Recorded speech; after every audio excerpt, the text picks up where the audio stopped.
Hey everyone, welcome to another episode of Judosailor Responds.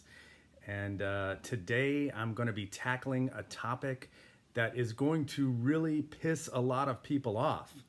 Or at least it would if anyone actually watched my videos.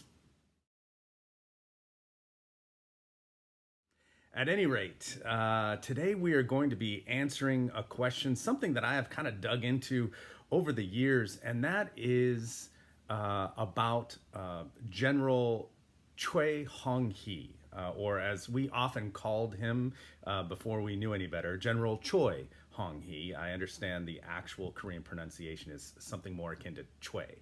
At any rate, I got into an argument about him recently because I believe that he was a bit of a fraud. And let me explain what I mean about that. But before I do, first let me give you some of my bona fides. As you can see up here, I have his, what I think later ended up being called the condensed encyclopedia. I've been doing this for a long time. I started in the 90s. I started out in Chicago training by a school, or in a school rather, that was a part of what was called the Universal Taekwondo Federation, the UTF, which was founded by Grandmaster Han Cha-kyo, who is going to play a part in the story today. I got my red belt black stripe there, ended up not training for a while, moving to St. Louis, and in St. Louis, I hooked up with another, Grandmaster, he referred to himself. That was because he had also kind of created his own style. I know for Taekwondo, at the very least, he was a legitimate fourth degree black belt. I saw photographic evidence of him testing for his fourth degree black belt in front of a panel that actually included General Choi. And so I don't remember his name, unfortunately. I don't think he was teaching anymore anyway. And my certificate, I still have it somewhere, but it's buried, so I couldn't even look it up. So you're just going to have to take my word that I have a first degree black belt in a Changhan style of Taekwondo. It's not like that's a really outrageous claim to make anyway. Lots of people have achieved that. And so I've gone on to train in, I've dabbled in tons of martial arts, from Hapkido to Muay Thai to kind of some MMA training. Mostly I focused on judo. I ended up getting a brown belt in judo. I had an injury that I stopped training for a while, and actually now I'm thinking about going back and doing some Brazilian jiu-jitsu. I'm not ranked in that. I have trained with a lot of jiu-jitsu guys, and of course, judo is very similar. And we did a lot of newaza at my judo club anyway. And then also, while I no longer am in this field, I did spend 7 years in law enforcement, first as a corrections officer and the rest of the time as a probation officer. So there is all my bona fides as far as martial arts experience go. But mostly, it doesn't matter. You can say that I myself am horribly unskilled and not a real martial artist and couldn't fight my way out of a wet paper bag. It really doesn't matter, because this is mostly about history and not about my own abilities. So let's talk about it. General Choi claims to be the founder of Taekwondo. He claims to be the sole developer of Taekwondo. And I'll tell you what, the first time I questioned that was when I read a history of Taekwondo written by the World Taekwondo Federation, or the Kukiwan. And they didn't even mention General Choi. And I was like, that's weird. And then I further began to question General Choi himself more and more as I began to look for footage of him actually doing anything. And when I say doing anything, what I mean is like a demonstration that's impressive looking, breaking, for example, doing high-level patterns, which is what we always call them instead of forms like everyone else does. And that's partly because General Choi always wanted to be different. It's my, secretly why I believe that he put sine wave, which is dumb, into the patterns, just because he wanted to make it look different, more and more different from other things. At any rate, I began to notice that there was no footage of him doing any of these things. There were a lot of claims, right? A lot of anecdotal evidence of people telling stories about how they saw him, break 3 boards with his fingertip spear hand, or how they sparred with him and they couldn't touch him or things like that. But I found it very, very suspicious that there was no footage of him actually doing anything. In fact, I remember one time, and this was in the early days of the internet, before like YouTube, you could just go on and find all this stuff and stream it instantly to your phone. I spent like an hour downloading a video seminar because it was like over dial-up, and so like I spent like an hour downloading this video seminar because I wanted to see General Choi in action. And when it finally downloaded and I started to watch it, it was him in business attire. He had like dress shoes, slacks, and a shirt and tie, right?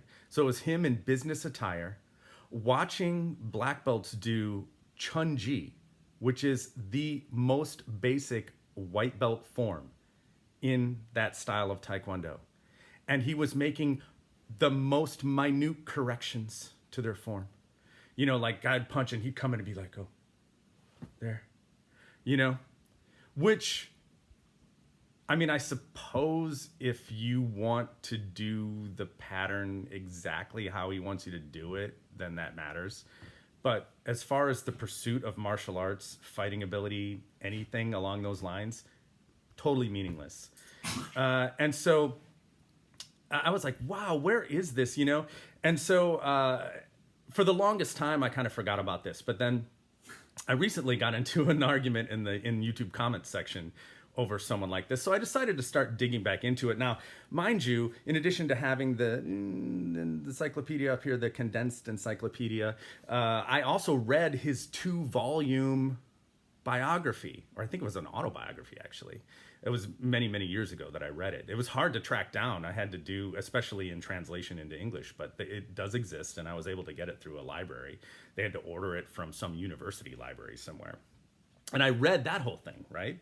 And I've also done just a lot of other kind of study, internet sleuthing of the history of Taekwondo. And what I have found is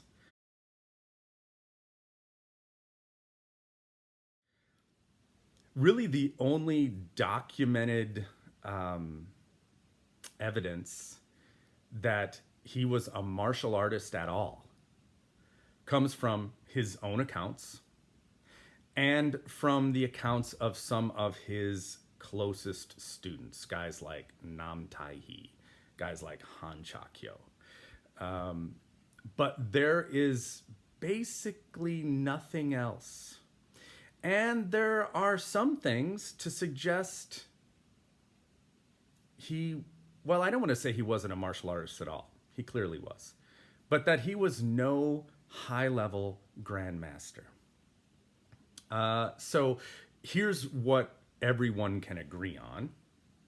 Everyone can agree on that he most likely studied Shotokan karate when he was in Japan.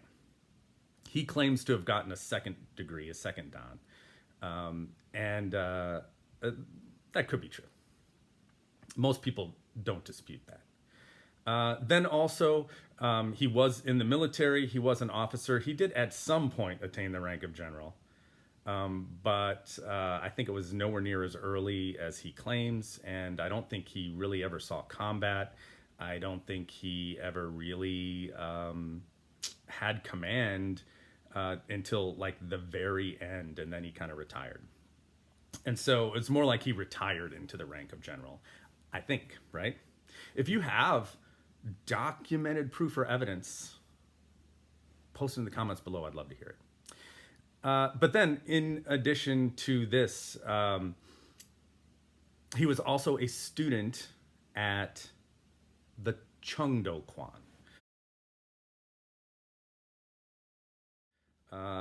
The martial arts scene in Korea at the time was organized into various different schools.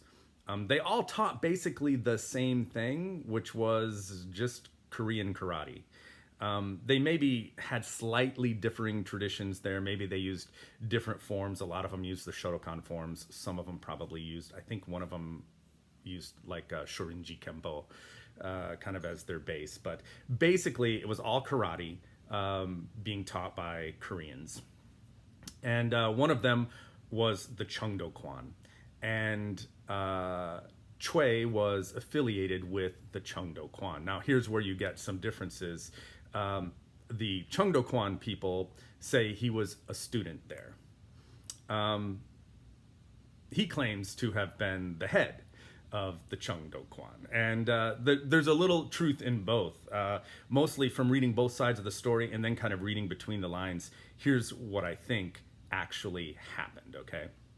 So he was a student there, probably not very high ranking, certainly not a Grand Master of any kind. But he was also in the military, and the current head of the Cheongdo Kwan thought they could break into kind of that untapped military student base. And so they pushed Choi to introduce that to training in the military. And so they did a demonstration in front of the president, President Ri, at the time there in Korea. And Ri was so impressed, he said, let's start teaching this to our soldiers. But now here is something that is interesting and that you find constantly and consistently about General Choi. General Choi did not do the demonstration. Nam Tai-hee and Han Cha-kyo, who were, I think, respectively a lieutenant and a sergeant at the time under General Choi. They did it. And this you see over and over again. You really never see General Choi do barely any martial arts.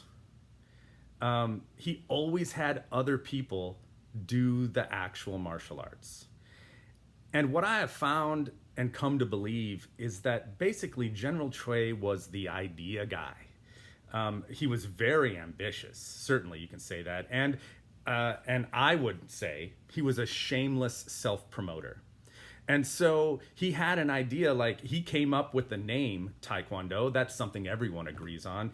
And that's honestly the closest, the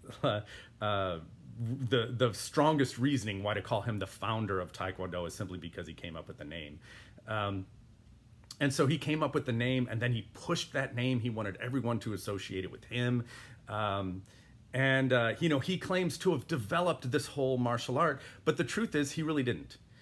He always did it with other people.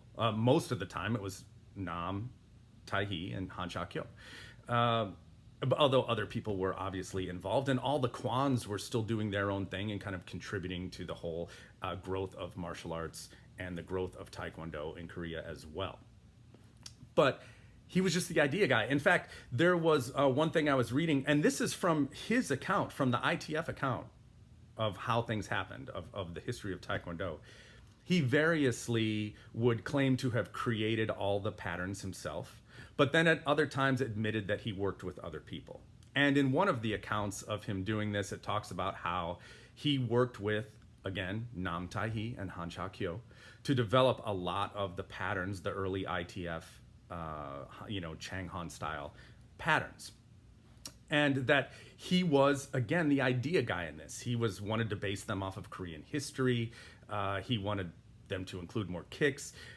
He wanted them, so it kind of reflected the martial tradition, the Taekyon tradition in Korea. And so he had all these ideas about it. He gave those ideas to Nam and Han, and they actually then did the patterns. They actually performed them, created them, etc. And so again, the idea that General Choi was this grandmaster, this amazing martial artist, it's just simply not true. He was a military man, or he had at least strong military and political connections. He was a martial artist. He was a student at the Chungdo-kwan. He was a black belt in Shotokan, at the very least, and a black belt in whatever they were calling it at the time at Chungdo-kwan. He did end up creating his own kwan out of the military, which was the Odo kwan, or My Way Gym. And so he was a legitimate part of that. But this idea that he was this great grandmaster is just simply not true. And you can see this again in the falling out that happened between him and the Chungdo-kwan. At one point, he was named the honorary head of the Chungdo-kwan because the Chungdo-kwan itself was going through some internal strife. The original guy moved to Japan and some other people left, and there was some internal strife going on there. But the guy that eventually ended up taking over the Chungdo-kwan kind of had to take it back from Choi, who was, once again, the shameless self-promoter that he was just claiming that he had done everything, he was the head of everything and all of this, and none of that was true. And so in a article published in a Korean newspaper, the head of the Chungdo-kwan specifically revoked the honorary headship of the Chungdo-kwan from General Choi and the honorary 4th Dan black belt that he had been given, which tells you a couple things. He was at best only a 4th Dan, so again, not a grandmaster. And even that was honorary. And honorary for not his own skills, but for what he was doing to promote Taekwondo in the military and then eventually kind of around the world. So was General Choi a fraud? As far as being the sole head and creator of Taekwondo, yes. As far as being, this grandmaster with these incredible martial arts skills, yes. I mean, was he not a martial artist at all? Of course not. He was. He was a legitimate black belt, okay? Like many people. But really, he was an ambitious, politically motivated self-promoter who saw an opportunity to make a name for himself and a career as the head of a martial arts organization. And he mostly got that opportunity because of his military rank, not because of his actual skill in the martial arts.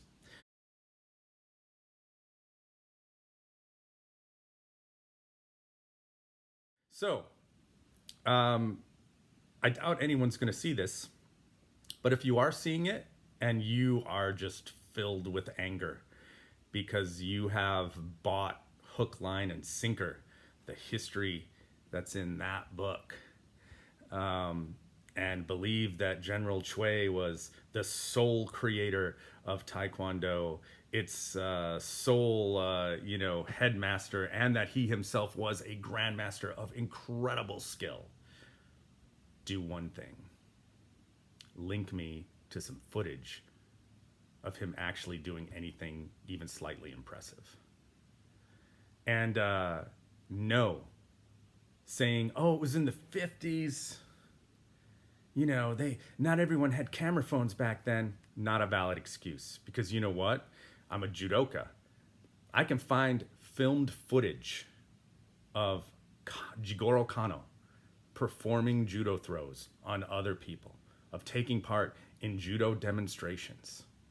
I can find video footage of Mas Oyama, the founder of Kyokushin Karate, doing Kyokushin, sparring people, doing breaking demos, all that kind of stuff.